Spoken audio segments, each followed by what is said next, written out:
Today is Tuesday, May 13th, 2025. This is First Alert Plus. I'm meteorologist Nicholas Snider here, and yes, this is an active week of weather ahead, including weather that we're seeing this afternoon and evening. Let's get right into what we need to talk about. Of course, we're looking at quite an active pattern indeed, with plenty of thunderstorms and flooding to talk about this afternoon and evening, as well as maybe even a few areas of gusty winds. We've seen those gusty winds pretty much in portions, hit or miss spots within the WSAZ viewing area. Portions of Boone County, for instance, saw a few of those gusty wind areas.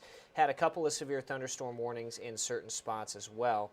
But luckily those have expired. We're still also, though, again, dealing with the development of those areas of flooding that we have seen throughout the afternoon and evening. So again, we're going to get you covered on everything you need to know, and we'll get you updated on the latest situation as we head later on into the afternoon and evening. So let's get right into it. So we're talking about, again, heavier rain this evening, hotter conditions as we head a little bit later on, and of course severe weather potential on Friday, including the development of all modes of severe weather as a possibility, including tornadoes, large hail, and gusty winds, though large hail and gusty winds are going to be the primary threat here. So again, let's talk about our three big things that we need to talk about. Strong evening storms this evening. We'll tell you what we can expect here, that First Alert Friday, and then finally a better looking weekend of weather ahead, which is something I know we desperately need. Getting right into it here, water vapor satellite imagery will show you the developments of this big old area of low pressure that is overhead, and that counterclockwise swirl that you're seeing here, let's set the map in motion to kind of give you an idea, is what this area of low pressure is doing. That counterclockwise swirl right on top of us here, and there's a few areas I do want to highlight for us here that we need to look at specifically. This is why we're seeing those thunderstorms over these localized spots. Little area of spin right in here, and another little area of spin right in here, and that's where that thunderstorm activity has really developed this afternoon and evening especially. Upwind, or rather downwind, of those areas that I circled. And so we have a spotlight over the Vanceburg area, we have a spotlight along I-77, where the vast majority of this activity has kind of just focused itself all afternoon and evening. And because we've seen rain kind of train over the same spots over and over again, yes, we have plenty of flash flood warnings to talk about. We did have a few severe thunderstorm warnings earlier. Thank goodness, though, those have been able to come down, and things not quite as active as far as the strong to severe storm threat. But the flooding threat does continue. So let's take a look at a few of these flash flood warnings. This flash flood warning in portions of Braxton and Nicholas counties till 9:45 p.m. This is an observed flash flood warning, meaning that there have been reports of flash flooding ongoing in this part of Braxton County, in this green box here. It's till 9:45 p.m. in that area. So watch out for flash flooding. The old saying, turn around, don't drown. You never want to drive through a flooded roadway because that's not a safe thing to do. You want to just avoid kind of going in those low spots that are prone to flooding here. We have another flash flood warning into portions of Braxton County that I'll talk about in a second, but I also want to talk about how much rain's falling. Look at that, 2.3 inches of rain in the last 12 hours. You see that right in here. So quite a bit of heavy rain has fallen in this bullseye, that yellow-orange bullseye just to the south of Sutton. Luckily, Sutton hasn't seen quite as much rain, so the town of Sutton appears to be in a better place right now as opposed to areas along and just east of Corridor L here. But still, quite the active scene there in portions of Braxton County. This next flash flood warning till 9:30 p.m. This is also observed flash flooding going on along the Route 19 corridor to the northeast of Sutton. And we've seen quite a bit of heavy rain here too. 2.1 inches of rain has fallen in this area in the last 12 hours. And again, that flash flood warning will continue till 9:30 p.m. We also have another flash flood warning for eastern Kanawha County, western Clay County, portions of Jackson County, West Virginia, and of course Roane County, West Virginia. That's till 8 p.m. This is just a radar indicated threat, meaning we haven't had any reports of flash flooding just yet, but that doesn't mean we haven't had flash flooding or that we won't see flash flooding here in the future, because certainly could be a possibility. We've seen 1.9 inches of rain in spots over the last 12 hours, but 2 or more inches of rain in a place that I'll highlight for you right here in northeastern Boone County, right along the Boone-Kanawha County line, in that darker yellow area that you see here, east of Madison and west of the West Virginia Turnpike and US 60. So certainly quite an active scene over there in Kanawha County. We also have areas that are seeing more flash flooding. Logan County, for instance, saw a lot of rain today. They've seen 2.5 inches of rain. Now, their flash flood warning has been able to come down, and the reason we're coming down from that is because most of that rain has kind of exited the region and they are pretty much done with their flood threats. So there's some good news. However, we've had new flash flood warnings issued within the past couple of hours here. In fact, up into portions of Mason County, the Big Bend area, from Pomeroy to Mason to the New Haven area, all the way down toward Point Pleasant, we have this flash flood warning for radar indicated flash flooding until 9:30 p.m. Addison, Middleport, Point Pleasant, Salisbury, again, Mason, New Haven, all those areas prone to flash flooding this evening. I'll query this little dot here, this little dollop that you see there of that yellow in the Point Pleasant area, or rather just to the east of the Point Pleasant area. You can see 2.4 inches of rain has fallen in the last 12 hours, so quite a bit of active weather. This goes all the way up into Athens County, Ohio, too, so the Belpre, the Coolville areas dealing with some of that flash flooding. We also have places within the Jackson County, West Virginia area dealing with a little bit of flash flooding as well. In fact, let's go up to that. I'll move the camera to show you this flash flood warning. That's for portions of the Jackson County, West Virginia area, including the Ravenswood area, the Ripley area, all the way into Meigs County, all the way up to Belpre and Coolville, and then, of course, for central Athens County till 10:15 p.m., including Nelsonville, right along that Hocking River, the US 50 State Route 32 corridors in the Vinton County area, the Plains, the University Airport, Albany up there. So quite a bit of active weather. You see those storms kind of lining up. Now, they haven't had a whole lot of rain just yet there, but the National Weather Service in Charleston being proactive in issuing their warnings because we have this train of rain that's setting up. In fact, I'll take off the rain accumulation and kind of show you in this circle that I'm about to draw just what exactly we're seeing. Look at all this rain just kind of falling on top of itself right in here. So again, the National Weather Service being proactive in their issuing of these warnings to show you that the US 33 corridor, the US 50, the State Route 32 corridors up there in Athens County, while they have not seen the accumulation just yet, they will be seeing that accumulation to warrant some pretty heavy flash flood warnings in the coming hours. Lots of rain over much of the region. We're talking about eastern portions of Scioto County. Let's highlight that for you here in southern Ohio. I'll get my little pointer tool out here. Eastern Scioto County, northwestern Lawrence County, Ohio, all of Pike County, Ohio, Waverly, Piketon, down US 23 into the Lucasville area, the Rosemount area, the Portsmouth area. Let's go up to Vinton County. Again, MacArthur, seeing some of that. Southern Jackson County toward Oak Hill, the Lawrence County line here. Much of Gallia County is staying dry for now, but again, more rain's on the way.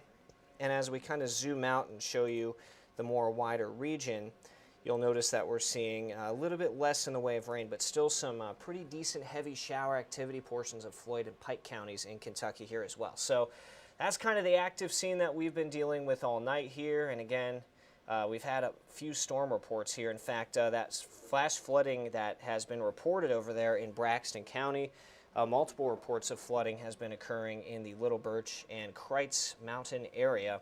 And we've had multiple flood reports over here in Braxton County, US 19 completely flooded over. Again, the old saying, turn around, don't drown. You never want to drive through a flooded roadway. So an active night of weather indeed over much of the region, and we will continue to see that weather kind of evolve over the next really couple of hours and days here. So let's go right to the computer. I want to show you what the Weather Prediction Center themselves, they're looking at here to give you an idea of what you need to be looking at too in your rest of your evening. So let's get right into it. This is from the Weather Prediction Center. This is what's known as a mesoscale discussion.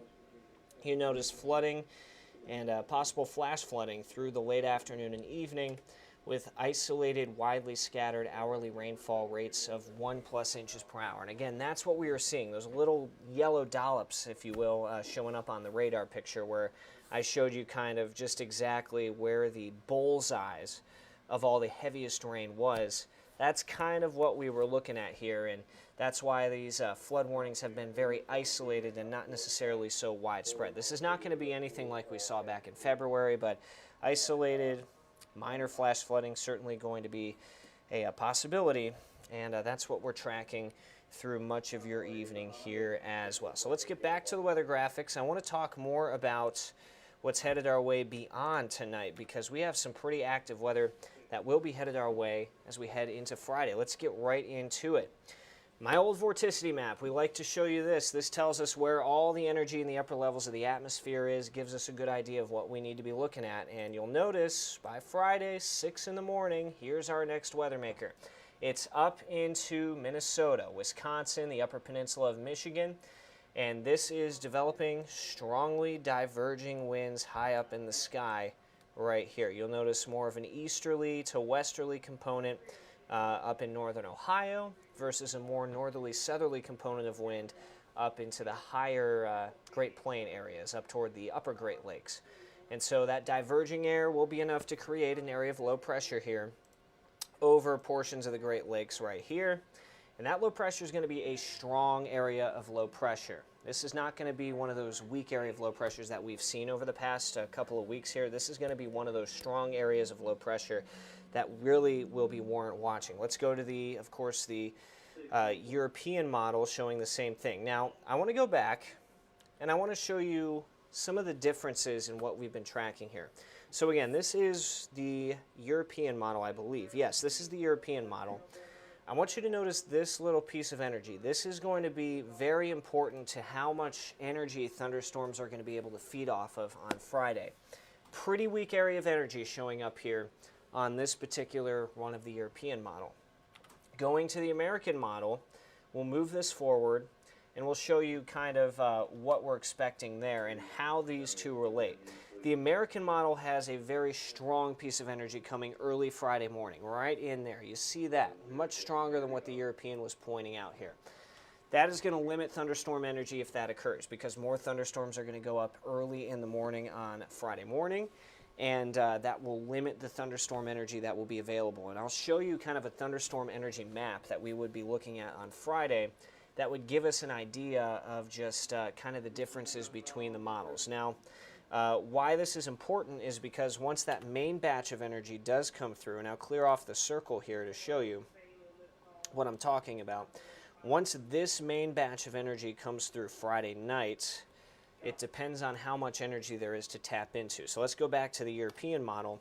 I'll show you again how this is kind of less in terms of that energy during the morning time frame, which would mean less thunderstorms in the morning. See how it's much weaker than the American model.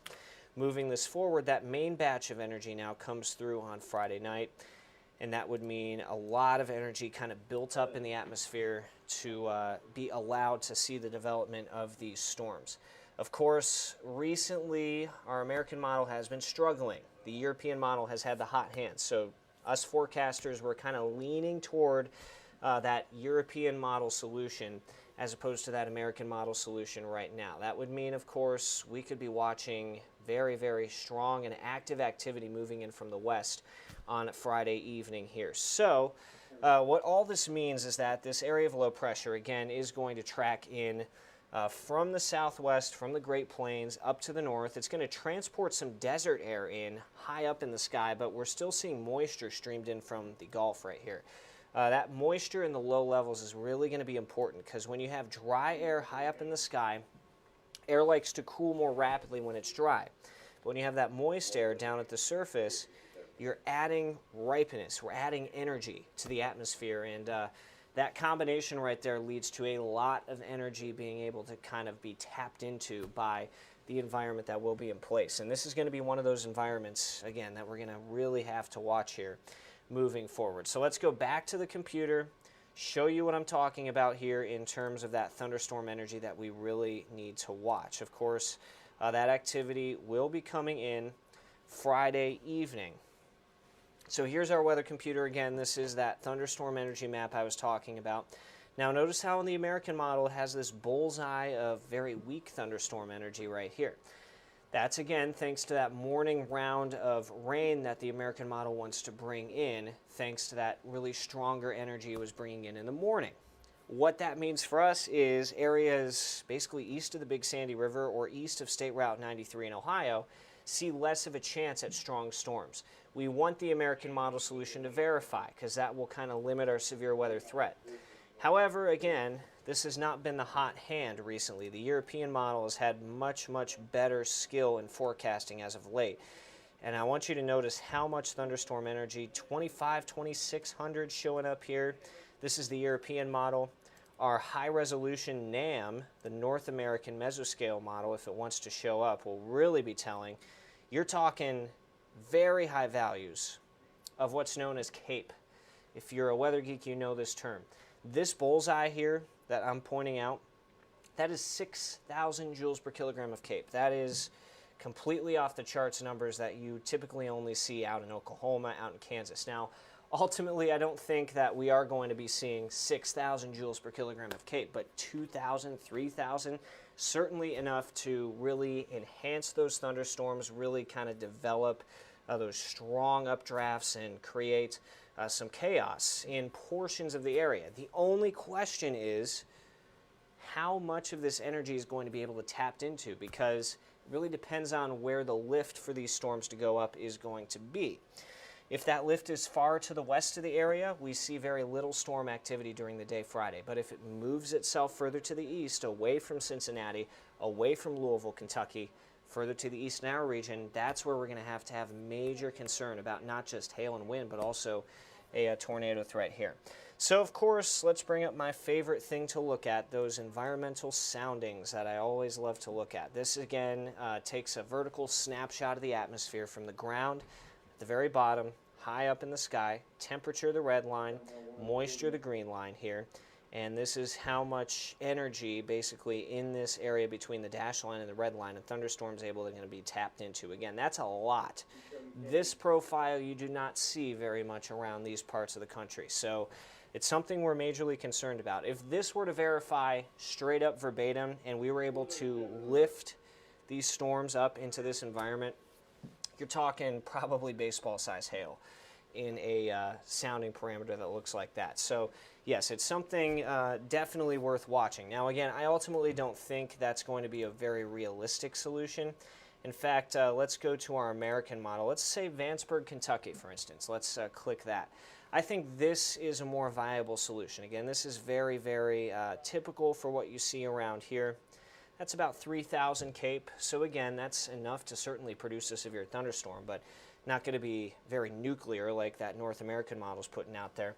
But this number, that 7.2, you see right down here, still indicates the possibility of golf ball to maybe even larger size hail. So hail is going to be a concern if you get a storm to go up in this environment. You add this wind profile on top of that. There's enough wind to make updrafts rotate. Now there's not going to be enough wind in this part of the atmosphere right here, that lower part, to produce a very big tornado threat. So that tornado threat looks low at this point. That's the good news. But the hail and the wind threat with a profile like this is quite high. And again, it's something that we have to keep a very close eye on as we head into the day on Friday. And it's definitely something worth watching. That's why we've called a First Alert Weather Day for what is to come as we head closer and closer to that weekend time frame. And we'll keep you updated on that, of course, on air, on our social media, online at WSAZ.com. Once we know, you will know that forecast. That's the important thing that you really need to kind of take away from what's headed our way later and later this week. All right, let's go back to the weather graphics and show you the long-term pattern. Notice we're in that active pattern. I want to show you that little depression in the colors right here. That yellow area indicating, again, where we're seeing a little bit less in terms of that intensity of that warm air, meaning, of course, we're seeing that area of low pressure. But as we move forward, we're going to see that low pressure retreat. There's Friday's system. Going into the weekend, though, we're on the back edge of that system, and the warm air does return right in here. So a better weekend of weather is going to be ahead. High pressures typically like to form on the back end of these little pressure troughs that you see right here. So it looks like a better weekend is in store. Again, here's that low pressure moving away. These colors represent pressure, which is in direct correlation to temperature via the ideal gas law, if you're familiar with that. But you see that low pressure eject out. You see this warm air kind of surging in, and high pressure will be likely to form up here in the upper part of the Midwest. And that's going to mean some much, much better conditions heading into your weekend this weekend. In fact, by Saturday afternoon, we should be dry. We should be seeing some sunshine, and that should continue into Sunday as well. Now, the American model's a bit late on getting this rain out of here. We're still seeing rain in the morning according to that. Remember, that's had some trickier skill in forecasting. But look at that European model. It gets the rain out of here just in time for Saturday afternoon, and things will look fantastic. Climate Prediction Center has us kind of in a battleground zone in the long term.